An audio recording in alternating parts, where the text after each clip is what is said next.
Greetings and welcome to another impressions video here at Words About Games, and today we're going to be looking at Sea of Solitude.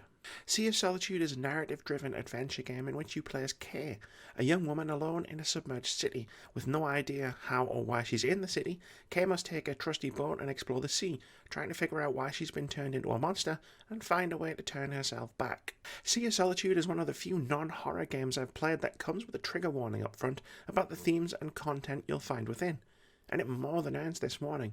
Almost from the outset, the game doesn't hold back in dealing with topics such as depression, anxiety, isolation, bullying, suicidal ideation, and more.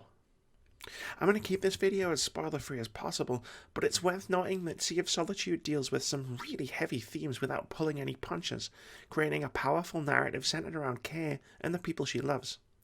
To give one very early example, Kay is almost immediately confronted with a monster who blocks her path and mocks her for being worthless, which can hit home for anyone who has ever had that voice in the back of their head telling them the same thing. Your journey as Kay will see you working through some of this stuff, but it's presented in quite a raw and visceral manner and ensures that Sea of Solitude tells a powerful and affecting story, albeit with all the subtlety of a brick thrown through a window. But even though the game's narrative can be fairly heavy-handed, the way each of its themes are confronted makes the whole thing work really well. The more I played and delved into the psychology of Kay and the people in her life, the more I felt drawn to continue, despite how uncomfortably close to home Sea of Solitude hit at times.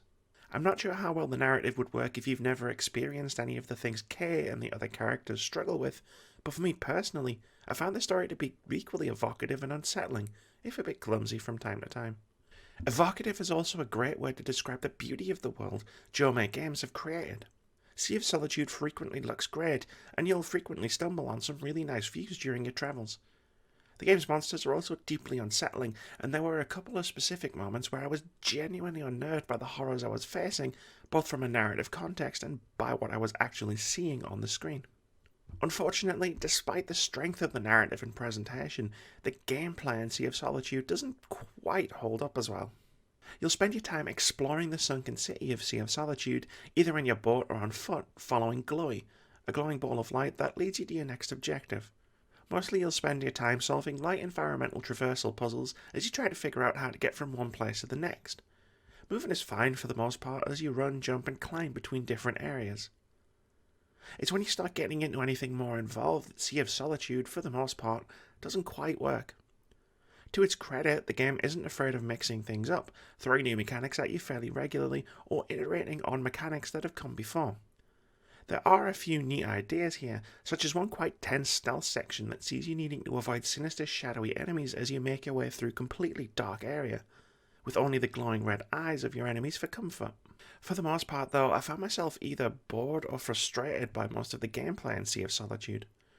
By far the worst offender is also, unfortunately, the one you'll encounter most frequently. During on-foot areas, when you're making your way either back to your boat or to the next main area, you'll find yourself constantly stalked by a shark-like monster you'll need to watch and avoid as you swim between the safety of different land masses.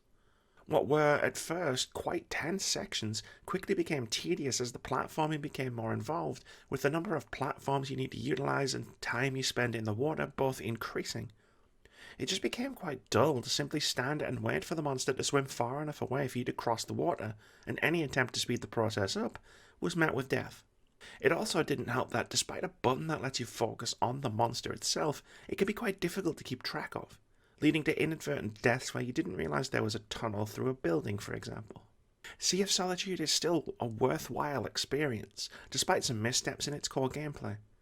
Most sections are over fairly quickly and aren't terribly difficult to get past, and despite not really feeling it as far as the gameplay itself went, I was still compelled to move forward thanks to the strength of this game's haunting narrative. At only a few hours long, Sea of Solitude is well worth checking out if you're in the mood for an emotional, evocative story experience, with the caveat that some of its gameplay sections aren't nearly as strong as the narrative it weaves.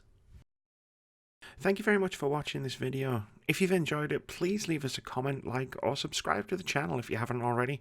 We've got tons of awesome videos coming every week, including review impressions, indie game of the week, debate-driven top 5 lists, video essays, and our weekly podcast where we discuss games, gaming culture, and the games industry.